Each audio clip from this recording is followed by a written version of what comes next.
নমস্কার, আমার সৎসঙ্গে গুরু ভাই বোন, আমার দর্শকবৃন্দ, আমার শ্রোতাবৃন্দ। আমি আজকে আপনাদের কাছে আবার এসেছি। আজকে আপনাদের সঙ্গে আলোচনা করার আগে আমি আপনাদের জন্য পরমপিতার রাতুল চরণে আপনাদের সবার মঙ্গল প্রার্থনা করি। বর্তমান যে পরিস্থিতির মধ্যে দিয়ে আমরা যাচ্ছি, তাতে আমি প্রার্থনা করি আমরা প্রত্যেকেই যেন, আমরা দেশবাসী সবাই যেন ভালো থাকি, এই আমার আকুল প্রার্থনা আমার দয়ালের চরণে। আজকে আমি আপনাদের সঙ্গে আলোচনা করব যুদ্ধবিরতি নিয়ে। এই যে জঙ্গি দমনের জন্য যে ভারত সরকার যে শুরু করেছিল, জঙ্গিদের বিরুদ্ধে যে বদলা নেওয়ার যে লড়াই যে শুরু করেছিল, আমাদের মায়েদের স্মৃতির সিঁদুর মুছে দেওয়ার বদলা হিসাবে সেই যে যুদ্ধ চলছিল সেটা বিরতি ঘোষণা করা হয়েছে। সেই নিয়ে আমি আপনাদের সঙ্গে একটু আলোচনা করব। যুদ্ধবিরতি ও প্রধানমন্ত্রী শ্রী নরেন্দ্র মোদী, আমাদের প্রধানমন্ত্রীকে নিয়ে আমি আপনাদের সঙ্গে একটু আমার মনের ভাব শেয়ার করব। আসুন আলোচনার মধ্যে দিয়ে একটু সত্যকে খুঁজে নিই। যুদ্ধবিরতি ঘোষণার সঙ্গে সঙ্গে শুরু হয়ে গেছে প্রধানমন্ত্রী নরেন্দ্র মোদীকে নিয়ে, তার নেতৃত্ব, তার ভূমিকা নিয়ে দেশের ভিতরেই তার বিরোধীদের তার উপর বলাৎকার। শাঁকের করাতের মতো বিরোধীদের চরিত্র যেতে ও আসতে উভয় দিকেই চিরে দেয়। গত 22 তারিখের মর্মান্তিক যে বেদনাদায়ক ঘটনাটা ঘটেছিল, সেই বেদনাদায়ক ঘটনার পর শুরু হয়েছিল প্রতিবারের মতো তার উপর সমালোচনার বোমা বর্ষণ। বলা শুরু হলো যে অযোগ্য, অদক্ষ, নিকম্মা, দুর্বল দল ও নেতৃত্বের হাতে পড়ে দেশ ও দেশের মানুষের আজকে এই ভয়াবহ অবস্থা। এই মর্মান্তিক হত্যার জন্য, যে ঘটনা কাশ্মীরের পাহলগাঁওয়ে ঘটে গেল গত 22 তারিখ, এই মর্মান্তিক হত্যার জন্য তিনি দায়ী, তাঁর দুর্বল নেতৃত্ব দায়ী। কেউ কেউ বললেন এ সমস্ত পুলওয়ামার মতো সাজানো ঘটনা। কেউ কেউ 22 এপ্রিলের ঘটনার সঙ্গে সঙ্গে কেন কোনো কঠোর পদক্ষেপ নিচ্ছে না, কেন দিনের পর দিন কেন্দ্রীয় সরকার, প্রধানমন্ত্রী চুপ করে বসে আছে, এরকম নানা রং বেরঙের কথার বোমা ফাটিয়ে দেশের অভ্যন্তরেই পার্শ্ববর্তী দেশের মানুষের আনন্দ উল্লাসের মতো সমালোচনার উল্লাসে সবাই মাতোয়ারা। আবার যখন 6-7 তারিখের গভীর এবং মধ্য এবং ভোর রাতে, 6 তারিখের একদম গভীরে এবং 7 তারিখের প্রভাতে, এই এক রাতে অতর্কিত ভয়ঙ্কর আঘাতে 9টি জঙ্গি ঘাঁটি একেবারে গুঁড়িয়ে মাটিতে মিশিয়ে দিয়ে স্ত্রীদের স্মৃতির সিঁদুর মুছে দেবার, শিশুদের বাবা ডাক চিরদিনের মতো কেড়ে নেবার ঘৃণ্য বর্বরচিত ক্ষমাহীন অপরাধের বদলা হিসাবে ভয়াল হয়ে উঠল ভারত। ভারতের প্রধানমন্ত্রী শ্রী নরেন্দ্র মোদীর নেতৃত্বে দেশের সমস্ত দল, মত নির্বিশেষে 140 কোটি দেশবাসীর আবেদনে, সহযোগিতায় আমরা দেখতে পেলাম সেই ভয়াল বদলা। আর ঠিক তখনই আবার শোনা গেল বিরোধিতার কণ্ঠস্বর, উঠল পথে পথে মানবতা, মানবিকতা রক্ষার স্লোগান, রাস্তায় মিছিল, ভারতের বিরুদ্ধে মিটিং, ভারতের যুদ্ধ ঘোষণার বিরুদ্ধে মিছিল, মিটিং, পাকিস্তানের ওপর হামলার প্রতিবাদে স্লোগান ও বক্তব্য রাখা হচ্ছে পথে। কি অদ্ভুত মানুষ আর মানুষের মানবতা, মানবিকতা! এই মিছিলে যারা হাঁটছে, এই স্লোগান যারা তুলছে, এদের মধ্যে নারী পুরুষ সবাই আছে। এই সমস্ত মিছিলে হাঁটা, স্লোগান তোলা, মিটিংয়ে বক্তব্য রাখা নারীদের ঘরে তাদের স্বামী আছে, আছে বাবা, আছে ভাই। আবার মিছিলে অংশগ্রহণকারী, স্লোগান তোলা ও বক্তব্য রাখা পুরুষদেরও ঘরে আছে স্ত্রী, বোন ও কন্যা। এদের কাছে নারীর, মায়ের, স্ত্রীর, বোনের, কন্যার স্মৃতির সিঁদুরের কোনো মূল্য নেই। জঙ্গিদের এই রকম বিষাক্ত মানসিকতা ও হত্যা এবং এই নৃশংস বর্বরচিত ঘৃণ্য নারকীয় অপরাধকে পরোক্ষভাবে সমর্থনকারীদের টলারেট করে এদের ঘরের সমস্ত সদস্যরা। প্রশ্ন জাগে মনে। এই জন্যই বোধহয় বিশ্বজয়ে বেরোনো গ্রিক সম্রাট আলেকজান্ডার নিজে সাম্রাজ্যবাদী হয়েও দূরদৃষ্টি দিয়ে বোধহয় তখনই বুঝতে পেরেছিলেন ভারতের অন্তরাত্মার কষ্ট ও যন্ত্রণা। তাই সেদিন তিনি সাম্রাজ্যবাদী মানসিকতায় ভারতের অন্তরাত্মার কষ্ট যন্ত্রণার উৎস এই অদ্ভুত মানুষদের কথা ভেবেই বোধহয় তাঁর সেনাপতির উদ্দেশ্যে বলেছিলেন, সত্য সেলুকাস, কি বিচিত্র এই দেশ। আবার যখন যুদ্ধবিরতির প্রস্তাবে ভারত সম্মত হলো, তখন আবার শুরু হয়ে গেল আরও এক খেলা। ঘুরে গেল গিরগিটির রং বদলানোর চেয়েও দ্রুত মতামতের রং বদলানোর দক্ষ খেলোয়াড়দের পাশার দান। শুরু হয়ে গেল নরেন্দ্র মোদীকে নিচে দেখাবার খেলা। নরেন্দ্র মোদীর একই সঙ্গে দুষ্টের দমন ও শিষ্টের পালনের মহান ব্যক্তিত্বকে, তার মানবতার পূজারী ও মনুষ্যত্বকে রক্ষা পালন করার ভাবমূর্তিকে, তার একই সঙ্গে কঠোর ও কোমল মুখকে নিচে দেখাবার জন্য বলা শুরু হয়েছে মিডিয়া জুড়ে নানা রকম কথা। তার দুই একটা তুলে ধরছি আপনাদের সামনে। যেমন ভারত নাকি মিথ্যা অভিযোগ দিয়ে এই যুদ্ধ শুরু করেছিল, তাই ভুল বুঝে নরেন্দ্র মোদী যুদ্ধবিরতি করেছে। ভুল রাজনীতির জন্যই নাকি বিশ্ব রাজনীতিতে ভারত ক্রমশ একলা হয়ে যাচ্ছেন প্রধানমন্ত্রী নরেন্দ্র মোদী।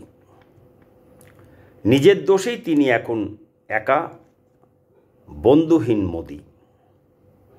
জয়ের দোরগোড়া এসেও ভয়ে পিছিয়ে গেল 56 ইঞ্চির মোদী।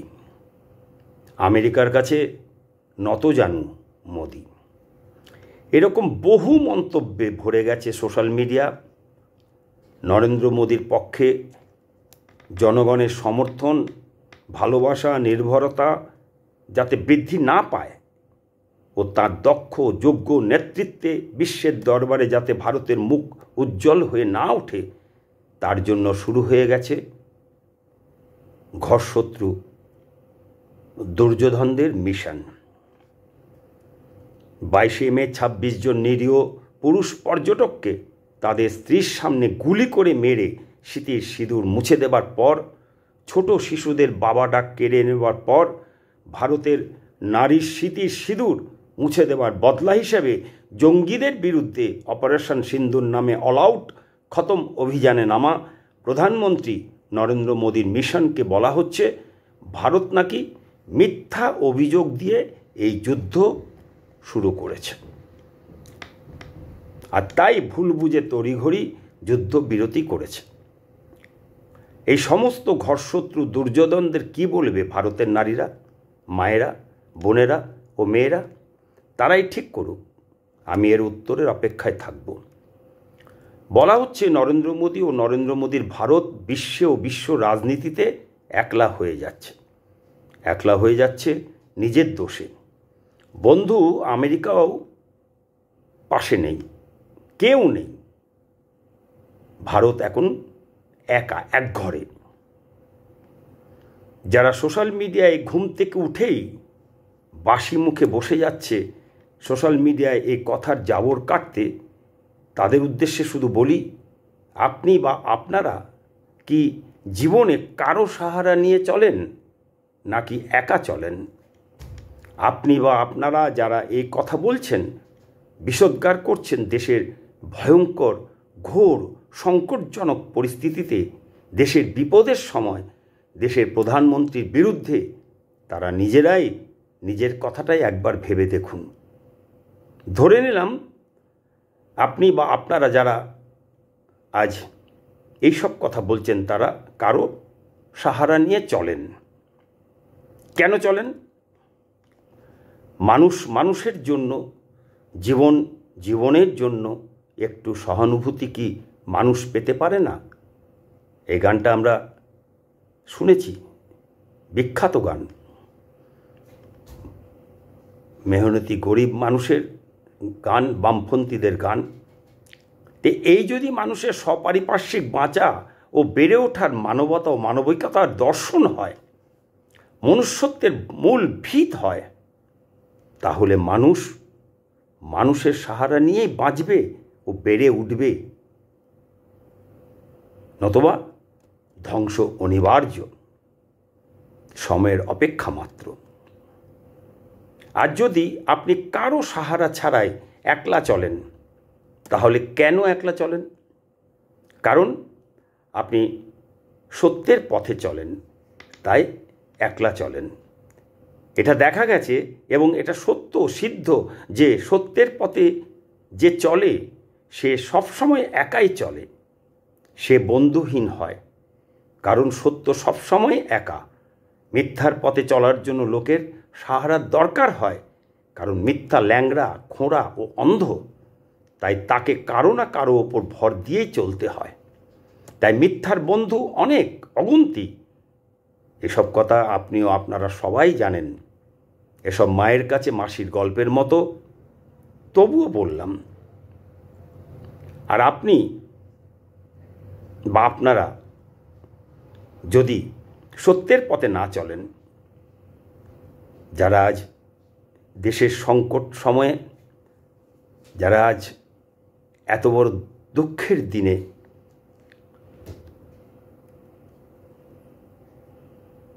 ভারতের প্রধানমন্ত্রীর, ভারত সরকারের বিরোধিতা করছেন, তারা যদি সত্যের পথে না চলেন, মিথ্যের পথে চলেন, আপনি বা আপনারা যদি ন্যায়ের পথে না চলেন, অন্যায়ের পথে চলেন, আপনি ন্যায্যের পথে না চলে অন্যায্য পথ অনুসরণ করেন,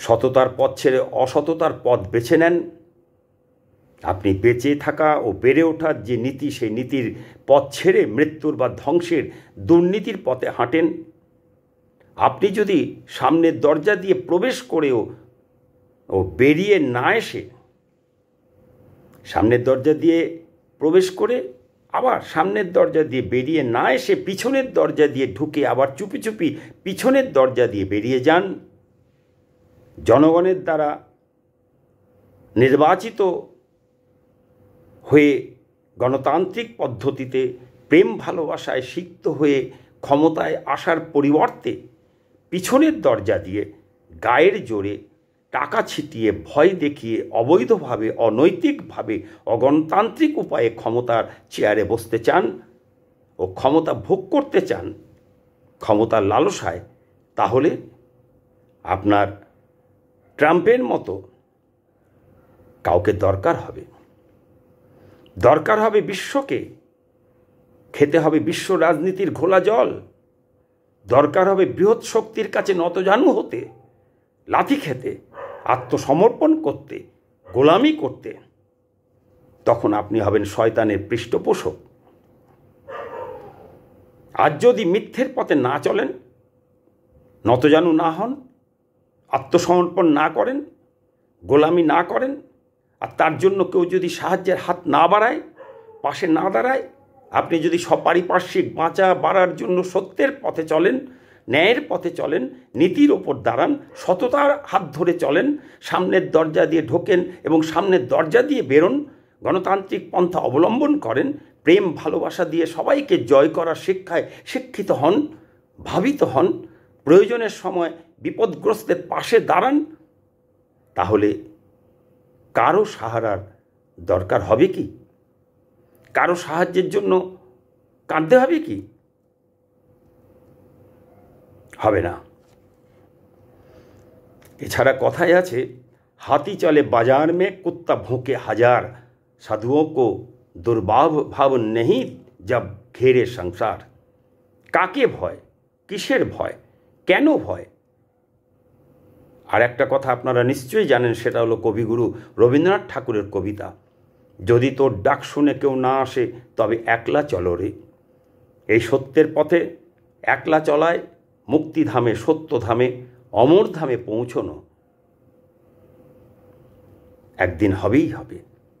দের হ্যায় লেকিন আন্ধের নেই হ্যায়। এই একলা চলার পথ সত্য মিথ্যা সবাই নিতে পারে। আপনিও পারেন, আমিও পারি, সৎ অসৎ সবাই পারে। তবে সত্য মিথ্যার চলার পথে সত্য মিথ্যা অনুযায়ী শেষের সেদিন মধুর কিংবা ভয়ঙ্কর হয়। কিন্তু মিথ্যার পথে একলা চলা কখনোই সম্ভব নয়, এটাও সত্য কথা। কোনোদিনও সম্ভব ছিল না, সম্ভব নয়, সম্ভব হবেও না। মিথ্যুকেরা বরাবরই জোট বাঁধে, তাদের কোনো আদর্শ নেই। কিন্তু আদর্শ না থাকার কারণেই একদিন সেই জোটও ভেঙে যায়, বেশি দিন স্থায়ী হয় না।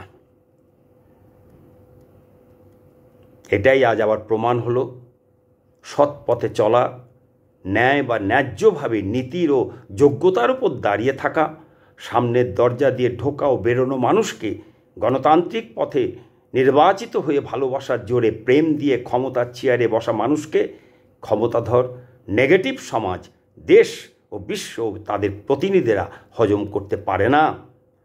ভারতের প্রধানমন্ত্রী তার দেশের মায়েদের, স্ত্রীদের, বোনেদের, কন্যাদের চোখের জলের বদলা নিয়েছেন আত্মবিশ্বাসে ভরপুর হয়ে নিজের ও নিজের দেশের ক্ষমতায়, 140 কোটি দেশবাসীর সহযোগিতায় জঙ্গিদের ও জঙ্গি গোষ্ঠীদের ঘাঁটিগুলি ধ্বংস করে দিয়ে প্রয়োজনে আবার নেবেন, বারবার নেবেন জঙ্গি গোষ্ঠীদের মদতদাতা, লালন পালনকারীদেরও ওপর সম্পূর্ণ নিজের ক্ষমতায়, নিজ দেশের ক্ষমতা ও জনগণের প্রতি আত্মবিশ্বাসে ভরপুর হয়ে পাছে লোকে কিছু বলে, এই সমস্ত মৃত্যুর দর্শনকে পদাঘাতে চূর্ণ বিচূর্ণ করে আমার পরম দয়াল শ্রী ঠাকুরের কাছে প্রার্থনা করি, দেশের সমস্ত নেতৃবৃন্দ সবাই এমন বীর মানসিকতা ও মহান ব্যক্তিত্বের অধিকারী হোক,